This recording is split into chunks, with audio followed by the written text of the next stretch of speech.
हाँ जी, तो आज का टास्क हमारा क्या है यार, आज की बात है, बड़ी सिंपल सी बात बताता हूँ मैं आपको। हम 10.4 के कुछ क्वेश्चन करने वाले हैं, जो रिमेनिंग क्वेश्चन है। अगर आप किसी भी बच्चे से पूछो कि इस चैप्टर में टफ क्या लगता है, तो एक्चुअल में क्या होता है, 10.4 के जो क्वेश्चन है ना, उसको देखकर ही पूरे चैप्टर को टफ मान लेते हैं। सर सर्किल चैप्टर नहीं आता। 10.1, 10.2, 10.3 में आपको कोई प्रॉब्लम नहीं हुई होगी। 10.4 में भी जो क्वेश्चन आज कराने वाला हूँ, इनको देख के डर लगता है, लेकिन एक्चुअल में ऐसा नहीं। जैसे होता है ना कि पापा वगैरह होते हैं हमारे, देख के डर लगता है, कुछ लोगों को देख के डर लगता है, लेकिन जैसे आप उनको जानने लगते हो तो लगता है नहीं यार इतने बुरे भी नहीं है।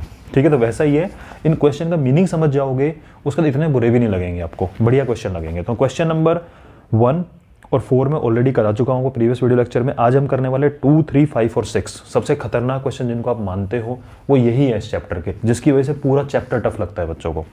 तो क्वेश्चन नंबर 2 क्या है, पहले समझते हैं क्वेश्चन का मीनिंग, क्योंकि अगर इसको समझ गए तो सॉल्व तो तुम खुद ही करोगे। क्या है क्वेश्चन, इफ 2 इक्वल कोड ऑफ अ सर्किल, मतलब सर्किल में 2 कोड हैं वो इक्वल है, ये हमें दे रखा है, वो इंटरसेक्ट कर रही है with in the circle, circle में कहीं इंटरसेक्ट कर रही है। प्रूव दैट, कर सकते हैं इंटरसेक्ट यार, मना थोड़ी उनका। हमें प्रूव करना है segment of one code are equal to corresponding segment of other code. आधे बच्चों तो क्वेश्चन का मीनिंग समझ में नहीं आता, इस वजह से डरते हैं क्वेश्चन से। क्या बोल रहा है कि हमारे पास एक सर्किल है, इस सर्किल में 2 कोड हैं और डायग्राम इसका और जो एग्जाम्पल 2 था वो वाला डायग्राम और क्वेश्चन नंबर 3 का डायग्राम सेम बनने वाला है। तो 2 कोड है, सर्किल में कहीं इंटरसेक्ट कर रही है, ठीक है जी। उसके बाद में प्रूव करना है segment of one code are equal to corresponding segment of other code. भाई देखो ये हमारा सेंटर होगा, ठीक है जी। उसके बाद में हमें प्रूव क्या करना है, हमें प्रूव करना है कि मान लीजिए कि कोड है आपकी AB, एक कोड है आपकी CD, ये किसी पॉइंट M पर मान लो इंटरसेक्ट कर रही है, कर सकती है इंटरसेक्ट, ठीक है, अच्छी बात है। हमें प्रूव करना है, यहाँ तक समझ में आ रहा है ना, कि 2 कोड है इक्वल लेंथ की, तो हमें जो गिवन पार्ट है वो हम लिखते चलते हैं यार, भर भूल जाते हैं कि ये AB इक्वल टू CD है, यानी कि दोनों कोड का लेंथ इक्वल है, ठीक है। उसके बाद में अगर हम बात करें कि प्रूव क्या करना है कि line joining point, sorry third question चला गया मैं, प्रूव करना है सेगमेंट ऑफ वन कोड, यानी कि टुकड़ा ऑफ वन कोड। सेगमेंट का मतलब क्या होता है, टुकड़ा, ठीक है।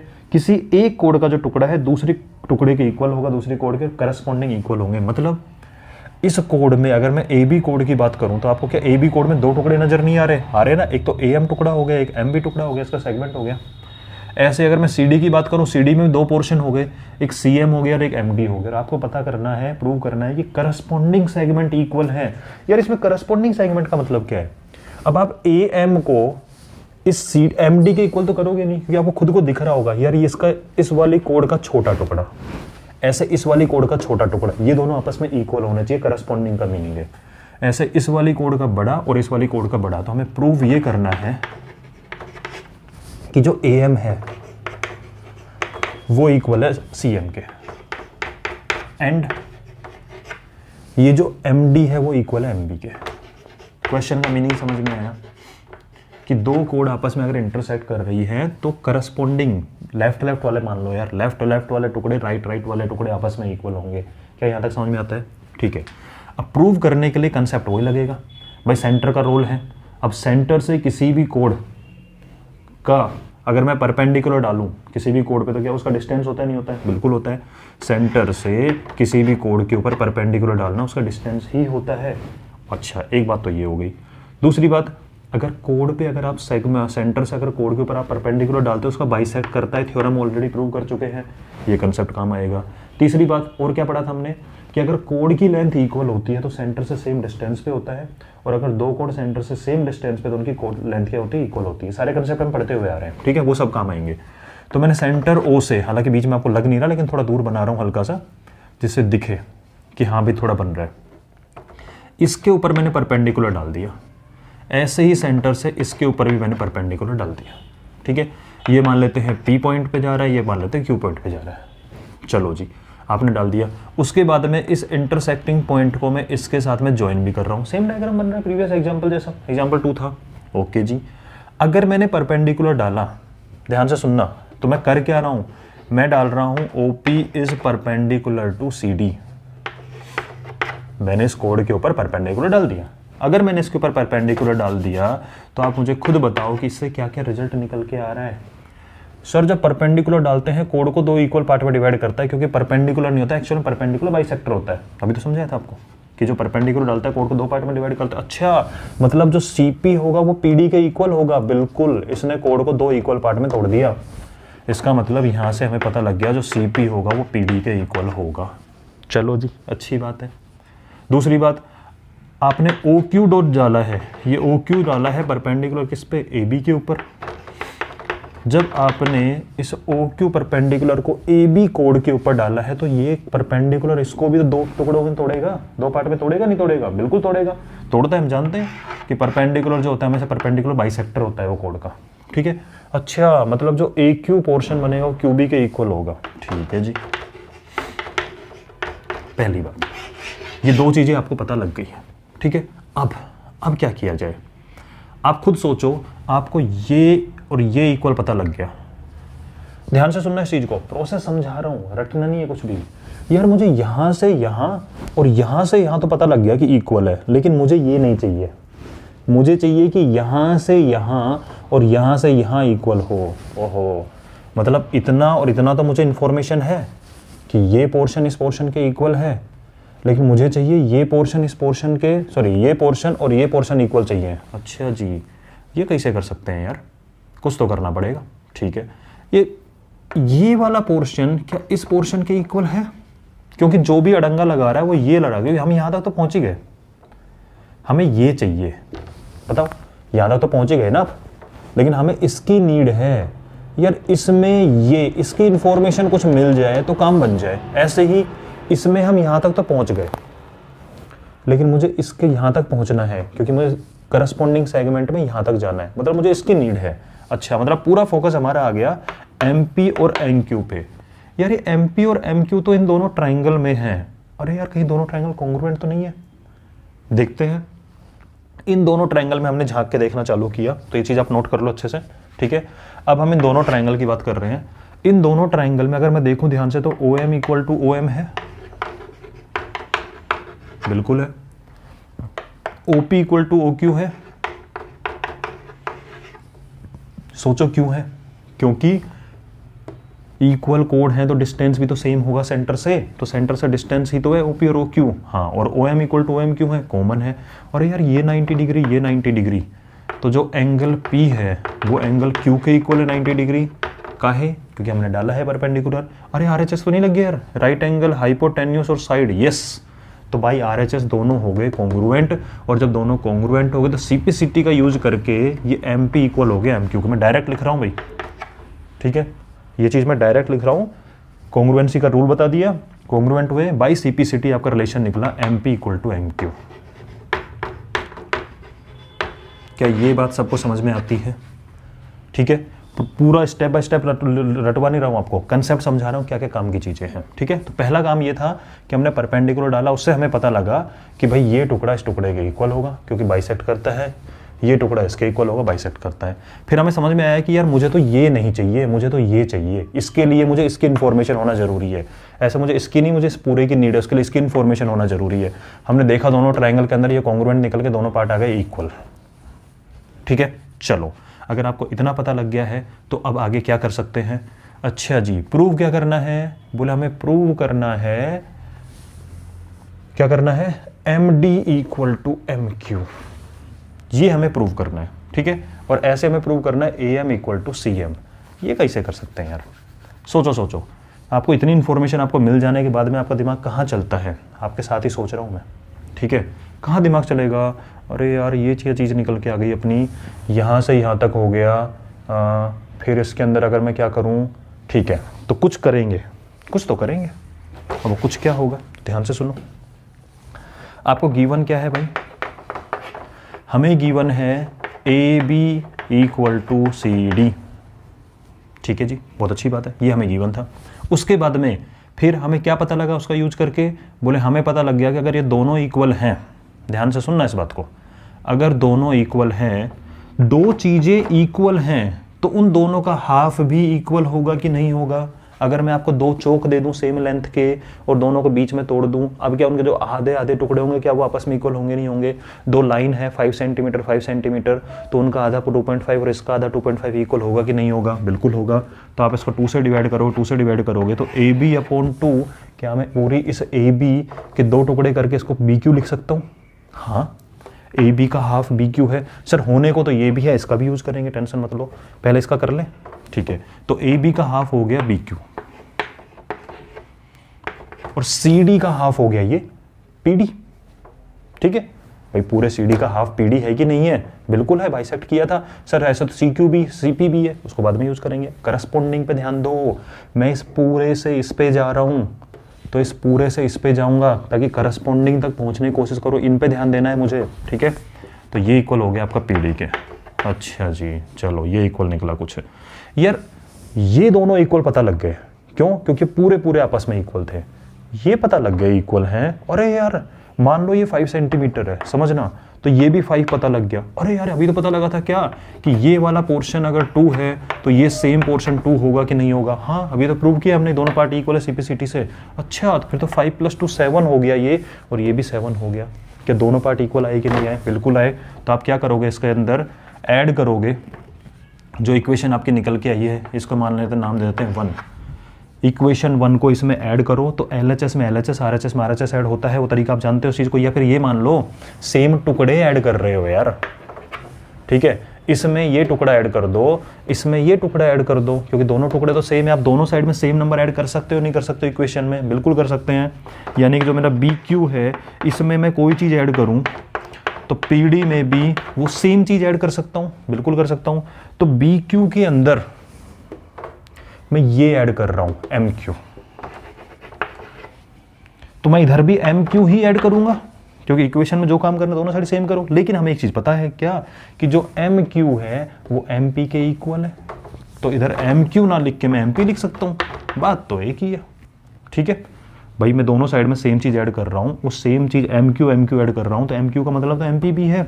अब आप ध्यान से देखो, BQ + MQ, BQ + MQ, क्या BM नहीं हो गया? PD + MB, PD + MP, इसका मतलब क्या MD नहीं हो गया? क्या ये करस्पॉन्डिंग पार्ट आपस में इक्वल नहीं हो गए? हो गए। क्या किया है, सुन लो ध्यान से, अगला वाला बहुत हलवा है। क्या किया है कि हमें पता था कोड के अंदर 2 कोड आपस में इक्वल है, हमने परपेंडिकुलर डाला तो उनके आधे आधे भी इक्वल होंगे। उसके बाद बस एक अड़ंगा लग रहा था कि बीच में ट्राइंगल जैसा कुछ बन रहा था, क्योंकि छोटे छोटे सेगमेंट बच गए थे बस ये। तो हमने ट्राइंगल का यूज करके पता लगा ले, अरे भाई ये दोनों भी इक्वल है। तो जब पूरी कोड अगर 10 की है तो उसका आधा 5 ये होगा, वैसे समझ लो ये पूरी कोड 10 की है क्योंकि दोनों कोड इक्वल, तो ये आधा 5 होगा। और हमने अभी अभी अज्ञात सूत्रों से पता लगाया कि भाई ये 2 है तो ये भी 2 है, कुछ भी मान लो, 1 1 मान लो यार। तो क्या पूरा और ये पूरा इक्वल नहीं हो जाएगा? हो गया। यानी कि हमें इतना पता था, इस टुकड़े की नॉलेज ले ली, इतना पता था इस टुकड़े की नॉलेज लेके हमने ये पूरा सेगमेंट इसके इक्वल बना दिया। सेम प्रोसेस पे ध्यान दो, नोट किया होगा आपने ये। अच्छा, उसी बात को दोबारा लिखो। क्या? अब इधर आ जाओ, डायग्राम को थोड़ा साफ सुथरा बना देता हूँ मैं एक बार दोबारा से, ठीक है। इसको भूल जाओ थोड़ी देर के लिए, क्योंकि हमें सारी चीज़ें पता है। ये मान लेते हैं ये अपना कौन सा पॉइंट था, ये P और ये Q था, ठीक है। अब मुझे बताओ, आपको वापस से वही चीज़ पता है क्या, कि भाई AB = CD है, तो इन दोनों का हाफ इन दोनों के हाफ का इक्वल होगा। इसका मतलब ये जो AB का हाफ को इस बार मैं AQ ले लूँ, क्योंकि मुझे इधर जाना है, इसके बारे में बात करनी है, तो मैं ये वाला पोर्शन लूँगा। तो मैंने इसका हाफ लिया AQ और CD के हाफ में ये ले लिया CP। यार सोचो ध्यान से, प्रॉपरली सोचना इसको। यहां से लेकर यहां तक का डिस्टेंस अगर मैं बोलता हूं कि 5 है, तो यहां से AQ का डिस्टेंस भी आपको पता है 5 है, क्योंकि दोनों टुकड़े सेम है। पूरा पूरा 10 10 इक्वल था तो 5 5 भी इक्वल होंगे, ठीक है।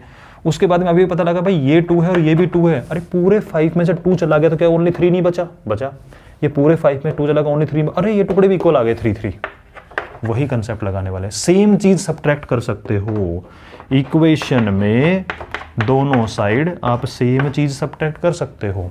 तो मैं AQ में से MQ सब्ट्रैक्ट कर रहा हूं, तो इधर CP में भी MQ सब्ट्रैक्ट करूंगा, और MQ का मतलब मैं जानता हूं क्या, MQ का मतलब MP भी है, तो मैं MP सब्ट्रैक्ट कर रहा हूं।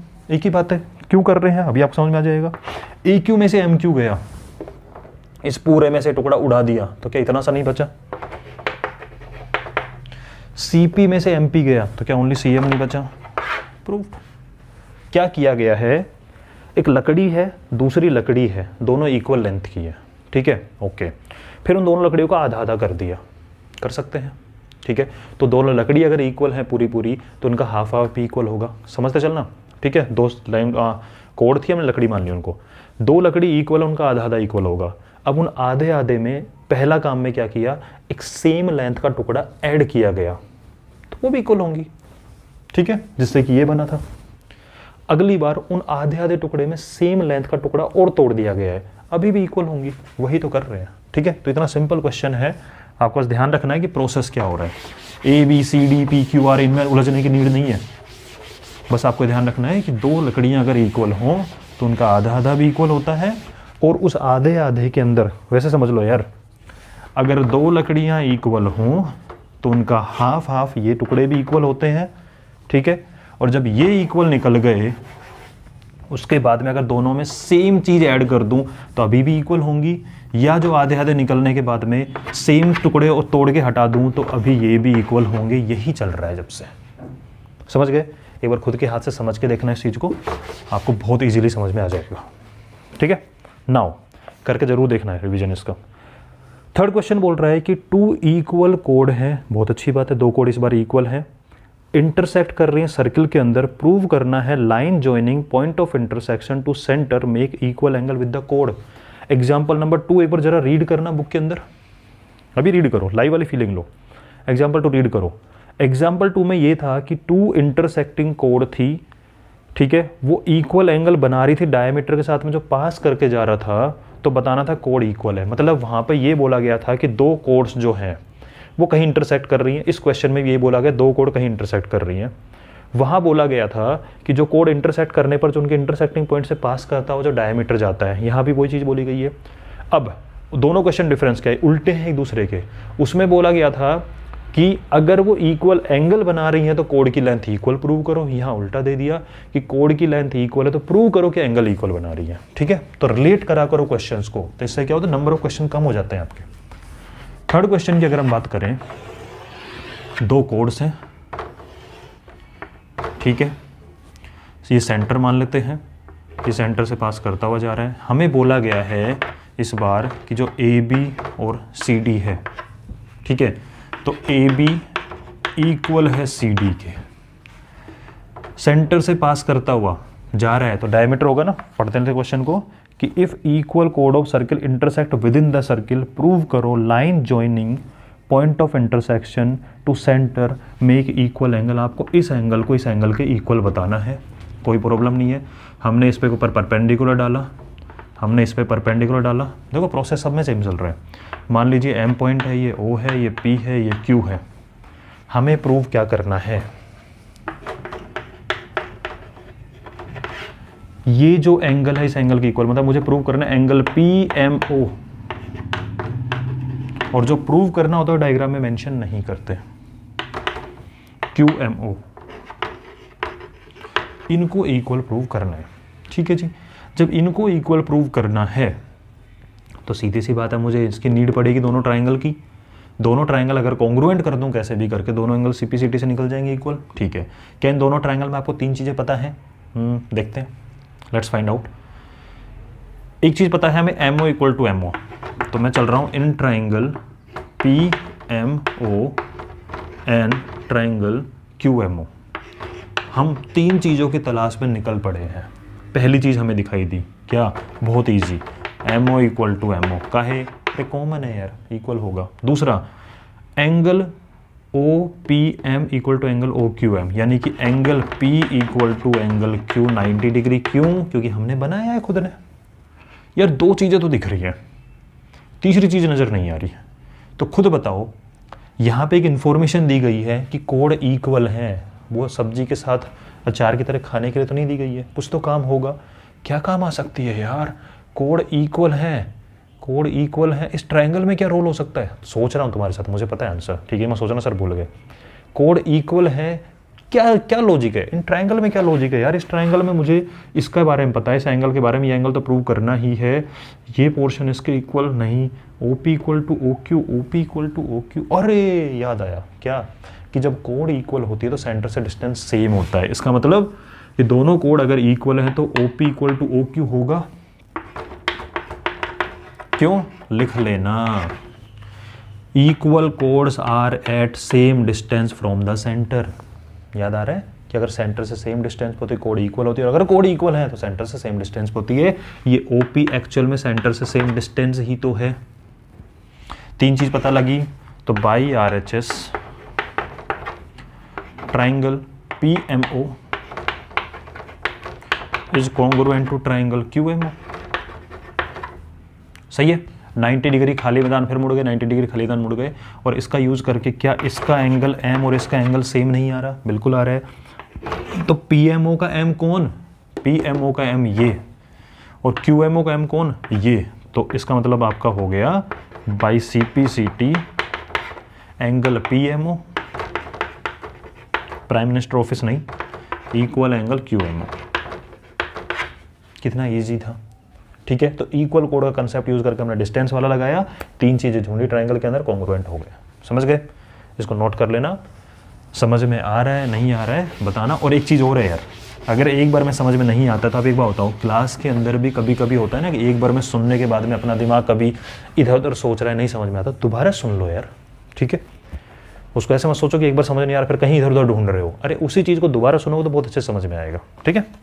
नाउ क्वेश्चन नंबर 5, 3 गर्ल्स हैं, रेशमा है, सलमा है, मनदीप है, वो प्ले मतलब खेल रही है कोई game, standing on circle of radius 5 metre drawn in the park. Park में एक सर्किल बनाया उन्होंने जिसकी रेडियस रखी 5 मीटर, उस सर्किल की बाउंड्री पे घूमते घूमते कुछ खेल रही है।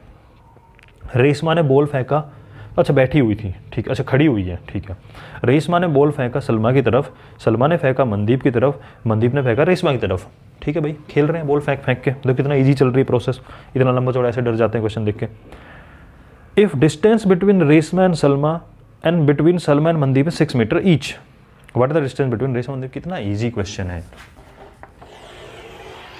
पार्क में एक सर्किल बनाया उन्होंने, ये खड़ी हो गई रेशमा, यहाँ खड़ी हो गई सलमा, और यहाँ खड़ा हो गया मनदीप, मनदीप खड़ी हो गई। अभी आपको पता लग जाएगा कि मैंने सामने आमने सामने क्यों बनाए हैं। क्यों, क्योंकि इसने दिया है कि इन दोनों के बीच का जो डिस्टेंस है ऐसे नाप लो, और इन दोनों के बीच का जो डिस्टेंस है वो सेम है, ये भी 6 मीटर है, ये भी 6 मीटर, तो आमने सामने तो पढ़ेंगे ये, ठीक है।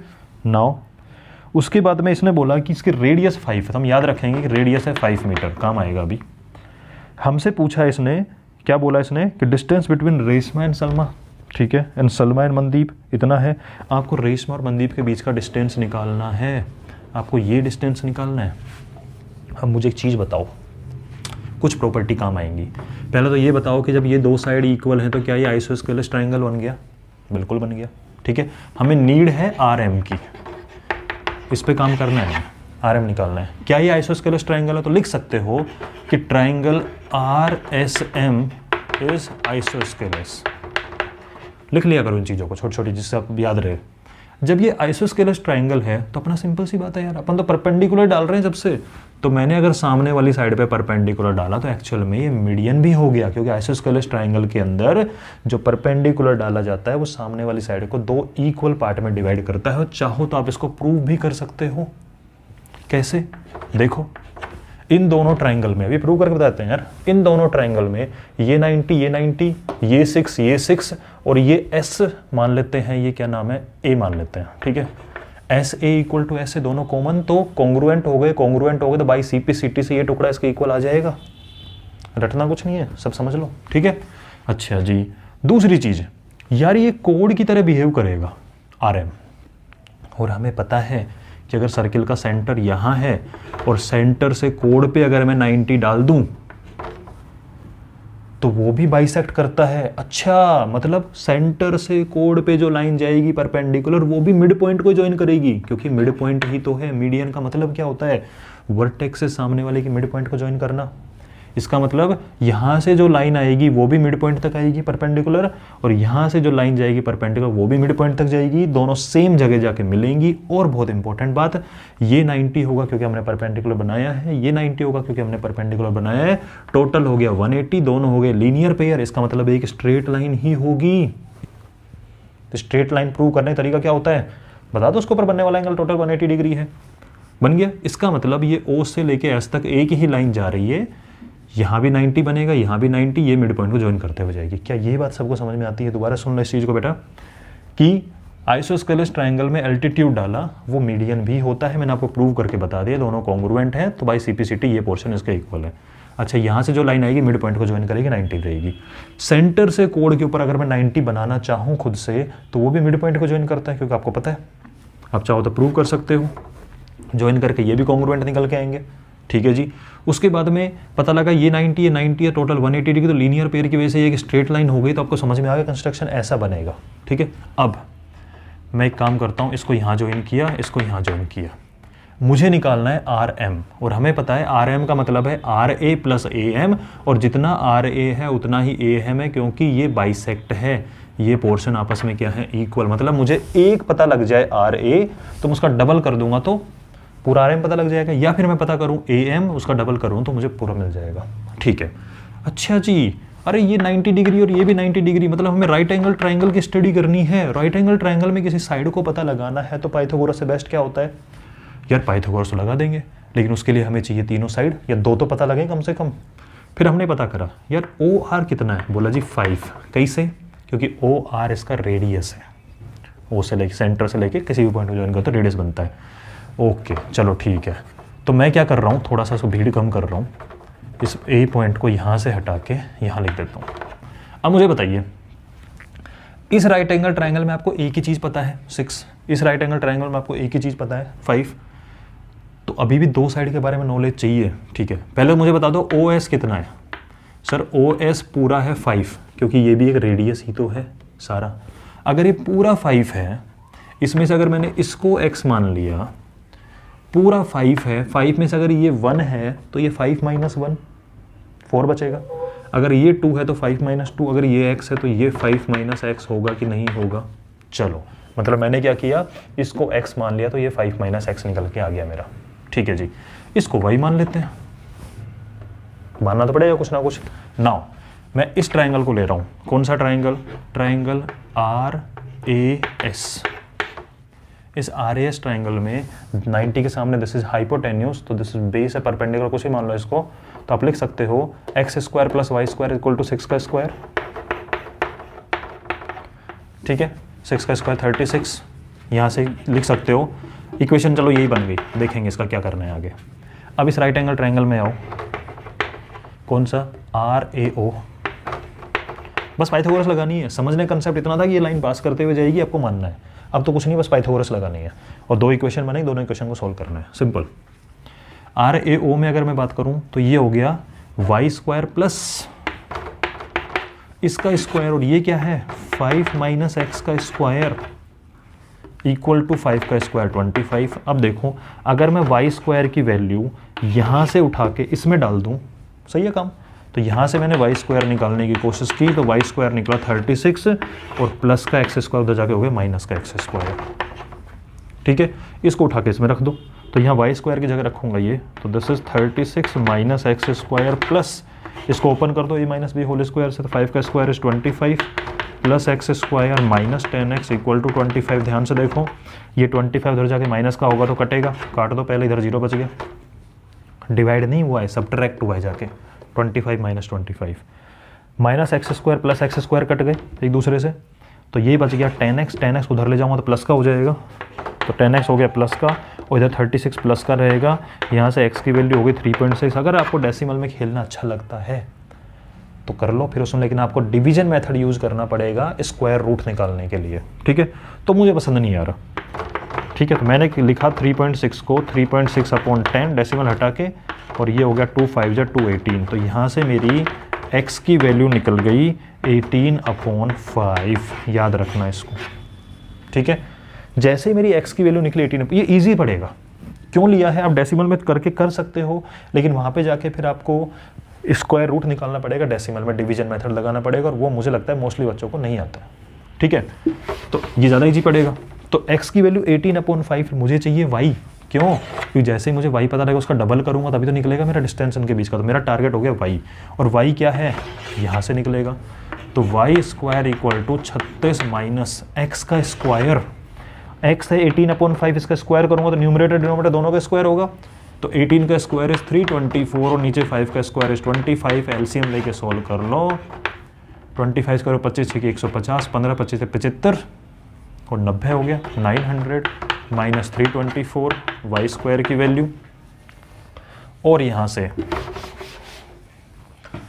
आपका निकला वाई स्क्वायर इक्वल टू 900 में से अगर 300 का 600 बचा, 24 और कम किया तो 576/25, और y की वैल्यू निकालनी है तो प्लस माइनस अंडर रूट करोगे इस पूरे का। और आपको पता है प्लस माइनस में से प्लस वैल्यू ही लोगे, क्योंकि y क्या एक डिस्टेंस है, और 576 का अंडर रूट होता है 24 और 25 का अंडर रूट होता है 5। इसको दिया 5 4 जा 20, 5 8 जा, तो y की वैल्यू निकली 4.8 सेंटीमीटर। y की वैल्यू निकली 4.8 मीटर, लेकिन हमें चाहिए पूरा। तो यहाँ से आप बता सकते हो कि जो RM निकलेगा वो 2y होगा, y का डबल, ये भी y ये भी y। तो 4.8 का डबल करोगे तो आंसर आएगा 9.6 मीटर। ईजी है, ठीक है। बस समझने वाली चीज़ ये थी कि आइसोस्केलेस ट्रायंगल में जो आप मीडियन बनाओगे, इसको एल्टीट्यूड बनाओगे, वो मीडियन पे जाके कट करेगा मिड पॉइंट पे, और सेंटर से मिड पॉइंट, इसका मतलब ये स्ट्रेट लाइन है। फिर तो 2 राइट एंगल ट्रायंगल फाइंड करने, तो दोनों में आपको लगाना है। फटाफट इसको कर लो नोट, क्योंकि लास्ट क्वेश्चन है वो बड़ा इंपॉर्टेंट है, ठीक है।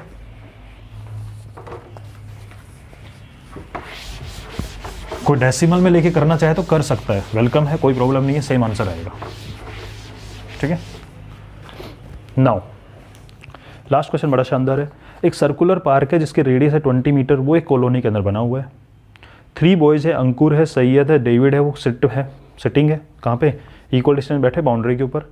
हर किसी के हाथ में टॉय टेलीफोन है, बात करने वाला बच्चों वाला, जुड़े हुए एक दूसरे के साथ में बात कर रहे हैं। टोटल लेंथ कितनी होगी इस टेलीफोन की, मतलब उसकी जो वायर जुड़ा हुआ है इनका। कॉलोनी में पार्क है, 1 बच्चा, 2 बच्चे, 3 बच्चे। सर ऐसा क्यों बनाया, क्योंकि सेम डिस्टेंस दिया हुआ है।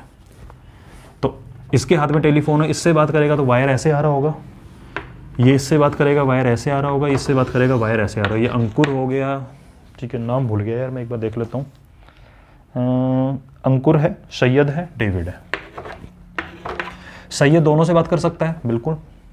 अंकुर दोनों से कर सकता है, बिल्कुल। डेविड दोनों से करता है, बिल्कुल। मतलब मुझे इसका तीनों का सम फाइंड करना है, ठीक है। और हमें एक चीज़ पता है कि इसकी जो रेडियस है दैट इज 20 मीटर, ठीक है। चलो, मतलब मुझे तीनों की लेंथ को निकाल के ऐड कर देना है। पहली बात, जब सेम डिस्टेंस पे बैठे हुए हैं तो तीनों सेम है, बिल्कुल सेम है। तो इन्फॉर्मेशन क्या क्या निकल रही है कि ASD किस टाइप का ट्राइंगल है, ये इक्विलैटरल ट्राइंगल है, ओके। अगर ये इक्विलैटरल ट्राइंगल है तो अपना काम तो सिंपल सा है, क्या कि मैं यहाँ से लेकर इसके ऊपर एक परपेंडिकुलर डालूंगा, और हमें पता है अगर इक्विलैटरल ट्राइंगल है तो जो परपेंडिकुलर होगा वो मीडियन भी होता है। चेक कर लो भाई, ये दोनों को अंदर, ये इसके इक्वल है, 90 डिग्री 90 डिग्री, कॉमन हो गया। RHS से दोनों का यूज करके क्या हो जाए, कॉन्ग्रुएंट, और कॉन्ग्रुएंट होगा तो ये इसके इक्वल आएगा एज पर प्रीवियस क्वेश्चन। वैसे वहाँ भी वही हुआ था। तो आइसोस्केलेस हो या इक्विलैटरल हो, दोनों में जो एल्टीट्यूड डलता है इस तरीके से, ठीक है। आइसोस्केलेस में इक्वल साइड के बीच वाले में से डलता है, और इक्विलैटरल में चाहे कितने भी एल्टीट्यूड डाल दो, तीनों हमेशा मीडियन भी होते हैं, पहला बात। दूसरी बात, ये होता है मीडियन को मिलाने वाला पॉइंट जो होता है सेंट्रोइड, वो सेंट्रोइड यहाँ लाई करेगा सेंटर के ऊपर, क्योंकि ये ट्राइंगल में 3 पॉइंट के परपेंडिकुलर बाइसेक्टर से बनने वाला जो सर्कम सेंटर बना, प्रोसेस आपको समझा चुका हूँ ऑलरेडी, चैप्टर चल रहा है, चैप्टर की चीज़ें तो याद रखो, ठीक है। तो ये एक्चुअल में सेंट्रोइड भी है, सेंट्रोइड से पास करता हुआ भी आएगा। आप तीनों के परपेंडिकुलर बाइसेक्टर बनाओ भाई, ये परपेंडिकुलर, ऐसे यहाँ से परपेंडिकुलर आएगा, यहाँ से परपेंडिकुलर आएगा, तो मीडियन पे भी ज्वाइन करेंगे, वो एल्टीट्यूड भी होंगे, तो ये वाला सर्कम सेंटर भी बनेगा। आपको याद है ना 3 पॉइंट से कैसे सर्किल बनाया जाता है, ज्वाइन करो परपेंडिकुलर बाइसेक्टर, तो वही चीज़ हो रही है, तो सर्कम सेंटर भी है। अच्छा, सेंट्रोइड भी है, और सेंट्रोइड की बड़ी इंपॉर्टेंट प्रॉपर्टी होती है। तो यहाँ पर जो O है ये सेंट्रोइड भी है, लिखते चलना इन चीज़ को। अगर ये सेंट्रोइड है तो सेंट्रोइड जो होता है ये मीडियन को 2:1 में डिवाइड करता है, यानी कि और 2:1 में 2 कौन सा और 1 कौन सा। तो अगर ये सेंट्रोइड है तो वर्टेक्स से सेंट्रोइड तक का होता है 2 और इससे लेके यहाँ तक का होता है 1। तो यहाँ से मैं एक बात बोल सकता हूँ कि मान लेती है पॉइंट है आपका m, मान लेते हैं ये पूरा जो AM है इसको 2 पार्ट में तोड़ दिया 2 और 1, तो मैं बोल सकता हूँ कि जो OA है वो 2 है और OM है वो 1 है, यानी OA जो है 2 वो पूरे 3 का 2/3 हुआ कि नहीं हुआ। तो यहाँ से अपन को इन्फॉर्मेशन मिली कि जो OA होगा वो होगा 2 आउट ऑफ दिस पूरा 3 किसका, AM का। इस पूरे AM का 2/3 है। आप AM की वैल्यू 3 सेंटीमीटर रख के देखो तो 2 सेंटीमीटर निकल के आ जाएगा। तो ये काम की इन्फॉर्मेशन है, ठीक है। सारे कंसेप्ट चल रहे हैं। चलो जी, जो कंसेप्ट चाहिए था वो ले लिया है, अब तो सिंपल काम करना है। राइट एंगल ट्रायंगल नजर आ रहे हैं, पाइथागोरस लगाएंगे अपन तो सिंपल बिंदास, ठीक है जी। यार इक्वेटर ट्रायंगल है, साइड को कुछ मान लूँ तो मैंने इसको माना A, तो ये पूरा भी हो गया A, ये भी हो गया A।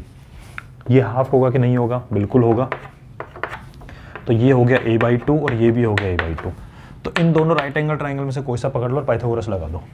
तो मैंने इस ट्रायंगल को लिया, इन ट्रायंगल AMS, ठीक है, इसको लिया, पाइथागोरस लगा रहा हूं तो ये हाइपोटेनस है तो हाइपोटेनस का square is equal to base square, पूरे का स्क्वायर करा करो whole square, plus AD square, ठीक है जी। यहां से मैं AD स्क्वायर की वैल्यू निकाल लेता हूं क्योंकि इनको सोल्व तो कर सकते हैं ना कुछ, तो ऑब्वियसली इसकी वैल्यू निकालोगे। तो this is A square minus ये A का स्क्वायर होगा, इधर भेज रहा हूँ तो प्लस का तो माइनस हो जाएगा जाके, ठीक है, और नीचे 2 का square is 4 and that is AD square. यहाँ से अगर मैं आपको AD स्क्वायर की वैल्यू निकालने को बोलूँ तो LCM लोगे तो ये आएगा 3/4, LCM लेके सोल्व कर लो, 3/4 A स्क्वायर आएगा। और यहाँ से अगर आपको मैं बोलूँ AD की वैल्यू कितनी आएगी तो अंडर रूट करोगे प्लस माइनस दोनों, लेकिन हम प्लस लेंगे क्योंकि हमें AD पता है क्या है, एक डिस्टेंस है। तो AD की वैल्यू आएगी, इस पूरे का अंडर रूट करोगे तो अंडर रूट में 3, 4 फुदक के बाहर आ जाएगा 2 बन के और A स्क्वायर का बनेगा A। तो AD की वैल्यू हो गई ये, कमाल है यार, ठीक है। चलो जी, क्या यूज़ कर रहा हूँ मैं, AD, एक मिनट बेटा AM है, ये बोलते भी नहीं हो तुम लोग यार। This is AM, this is AM, AD तो ये है यार, ये AM है, ठीक है, दिस इज AM। AM की वैल्यू पता लग गई तो इसमें रख दे उठा के, क्योंकि 2 इक्वेशन है, सोल्व तो करनी पड़ेगी। तो मैंने AM की वैल्यू उठा के रखी यहाँ पे। अब मुझे एक चीज़ बताओ, क्या आपको OA की वैल्यू पता है? OA की वैल्यू, यार OA की वैल्यू क्या है, OA क्या है, रेडियस, और रेडियस की वैल्यू पता है आपको 20, तो इसमें रख रहा हूँ मैं। तो OA की जगह रखूँगा 20, that is radius, this is 2/3 और दिस इज AM, और AM की जगह रखूँगा ये अंडर रूट 3/2 A, ठीक है। 2 से 2 कटा, इसका यूज करूंगा तो √3 से नीचे वाला 3 √3 टाइम कटेगा। तो A की वैल्यू निकालनी है, डिवाइड वाली चीज चली जाएगी मल्टीप्लाई में, तो A की वैल्यू निकलेगी 20 √3, यानी कि इसकी लेंथ निकल गई 20 √3, इसकी भी निकल गई 20